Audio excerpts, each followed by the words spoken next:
What's going on, guys? I'm Mike. I'm a photographer and videographer, and today I want to share with you my tips for becoming a better photographer.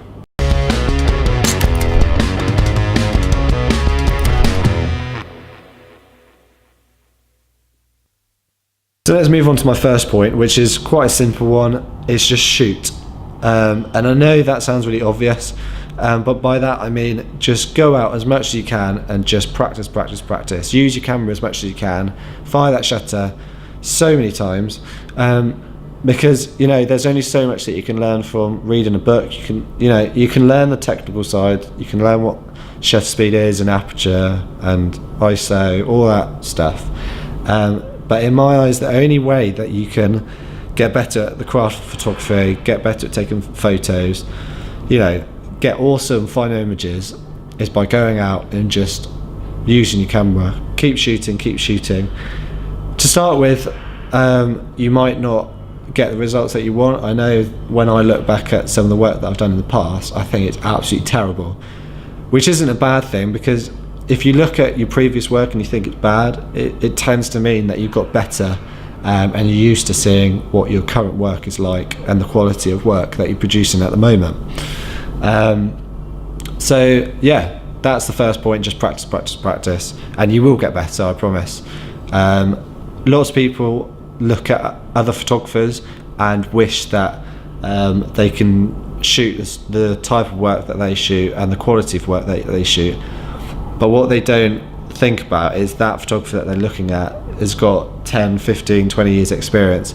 So unfortunately, you do have to put the work in. A lot of people don't, but you do have to put the years of practice.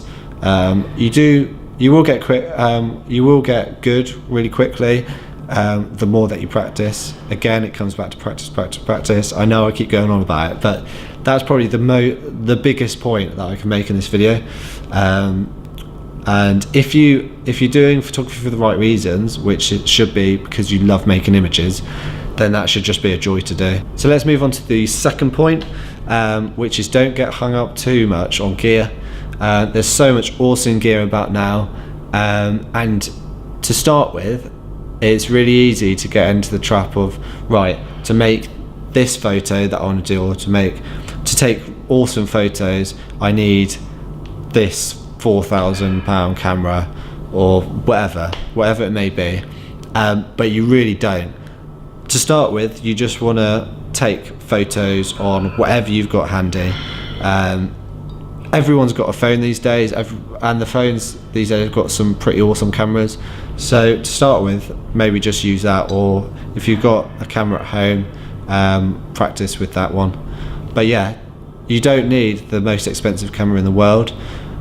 I think the saying is all the gear but no idea. So you can spend 10 grand on a camera, and if you don't know how to use it and you don't know the basics of photography and you haven't got the practice behind you, then the results aren't going to be as good as if you put in the work on your phone or on a £50 camera.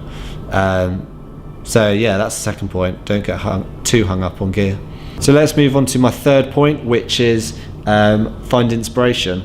So whether it's in magazines, on Instagram, online in general, it's a really good place to be inspired. Quite often you'll get into a creative slump, when you just can't think. You really want to take photos, you want to make awesome content, but you just can't think of what to photograph.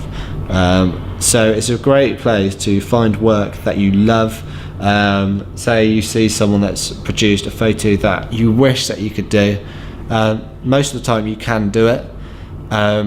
You just got to look at what they've done, how they've used light, how they've photographed in this way, what sort of angle.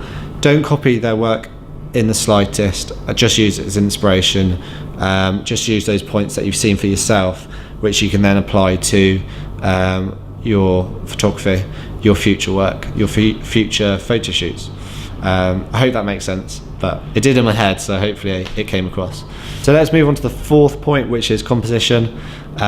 This comes under practice, I guess, because over time you will just get better at it. It's easier with landscapes, I guess, and you have to think about it a bit more with when you're shooting a subject, when you're shooting portraits. But think about what you're going to use it for, what you're going to use the photo for. If you're doing it for someone, maybe they're using it for a header on a website, so they might want it really wide, with maybe the subject on one side, so they have space on the right hand side for, you know, graphics or headlines, anything like that. It depends on what the photo is going to be used for, so just think about that when you're doing it. Take your time as well to start with. Over time you will just get used to just firing shots intuitively, and they'll just be composed right. But to start with, just take one photo, look at it, think about the composition, think about what you can change, fire again, and yeah, just practice. So let's move on to my fifth and final point, which is sort of split up in two parts. Don't be scared to reach out to someone. So if you know someone that's great at taking photos and you really love their work, or maybe you've got a favourite photographer that you follow on Instagram, don't be scared to get in contact with them and ask for their advice. You know, some of them won't, some of them will get back to you and just say they're not interested, but you'd be surprised how many people do take the time to reply to you and answer any questions that you might have. You know, they might even be up for you sending them some of your latest work, and they might have a look through it and give you some advice. Which takes me on to my second point of that section, which is don't be scared of criticism. Use it as a real positive thing. You know, not everyone is going to absolutely love your work, especially early stuff. Send it to that person, the photographer, if they're up for it, and get them to constructively criticize your work. So don't just get people just slagging it off, because there will be people out there like that. But yeah, find good points about it and find bad points about it that you can improve on.